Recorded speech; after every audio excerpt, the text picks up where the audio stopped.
Hello guys, এই হচ্ছে আমি আর এই হচ্ছে আমাদের বাড়ির সামনে। এটা হচ্ছে গেট।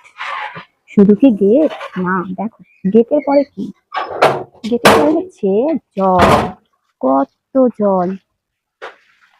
দেখে তো স্নান করতে ইচ্ছা করছে, কেননা পুকুর হয়ে গেছে।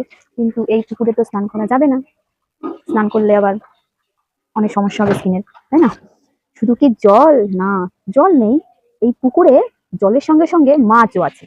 দেখো, এই একটুখানি আগে একজন এখানে মাছ ধরছিল। শুধু আমাদের বাড়ির সামনে জল না, দেখো আমি নামছি, আমি দেখাচ্ছি তোমাদেরকে। এই যে আরো কত জল। আচ্ছা, তোমরা তো দেখতেই পাচ্ছ এখানে বাঁশ রয়েছে। নিশ্চয়ই অনেকের কোনো প্রশ্ন আসছে, বাঁশ কেন? ঠিক, একদম ভালো প্রশ্ন মাথায় এসেছে।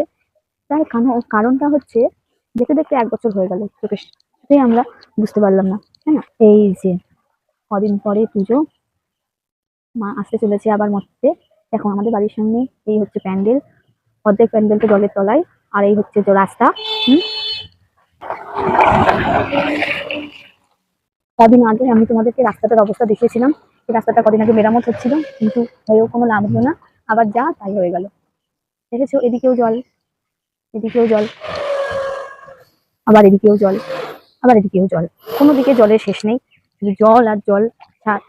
এই জল শুকাচ্ছে, আবার বৃষ্টি হয়ে আবার এরকম জল হয়ে যাচ্ছে। কি করব এখন, কিছু করার নেই, এই পরিস্থিতির সঙ্গে মানিয়ে নিয়ে চলতে হবে। এই আমি একটুখানি একটা মাছ দেখলাম এখানে, যা, আমি তোমাদেরকে দেখাতে পারতাম, মাছ আমাকে দেখে পালিয়ে গেল। অনেক মাছ আছে, মানে ছোট ছোট বাচ্চা। এখানে আসার কারণ হচ্ছে আমাদের বাড়ির পাশে একটা পুকুর আছে। পুকুরটা এত বৃষ্টি হয়েছে যে পুকুরটাতে জলে ভেসে গেছে, তাই জন্য মাছগুলো পালিয়ে এখানে চলে এসেছে। অনেক কথাই বললাম তোমাদের সাথে, অনেক দেখালাম যে জল। এই যে আমি এখন জলের উপরে দাঁড়িয়ে আছি, তুই যে প্যান্ডেলের বাস, এখন বাড়িতে ঢুকছি। তো আজকের মতো এখানেই, টাটা।